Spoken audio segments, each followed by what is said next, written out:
খাস করে আল্লাহ আমাদের অনেকেরই কলিজার টুকরা সন্তানরা বিদেশের বাড়িতে আছে, মাথার ঘাম পায়ে ফেলে আল্লাহ রক্ত পানি করে টাকা পাঠায়, প্রচন্ড রুদ্রের মধ্যে পুড়ে চেহারাটা কালো হয়ে যায়, নিজের না খাইয়া সন্তানের জন্য, পরিবারের জন্য, দেশের জন্য টাকা পান। আল্লাহ তাদের কামাই রুজি রোজগারে বরকত দিও।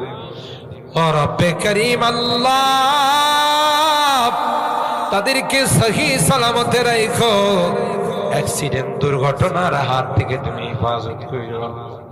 আবার আমাদের কুলে সহি সালামতে তুমি পৌঁছাই দিও ইয়া আল্লাহ। আমাদের এই গলানিয়া মাদ্রাসাকে তুমি কবুল করে নাও, ছাত্র উস্তাদ এলাকাবাসীকে তুমি কবুল করে নাও। মাদ্রাসার যত জরুরত আছে আল্লাহ গায়বী খাজানার থেকে তুমি পূরণ করে দাও রব্বুল আলামিন। আল্লাহ দীর্ঘক্ষণ পর্যন্ত বসে তোমার কোরআনের আলোচনা শোনার পর, জান্নাত জাহান্নামের আলোচনা শোনার পর, কবরের আলোচনা শোনার পর আমরা কিছু সংখ্যক গুনাহগার বান্দা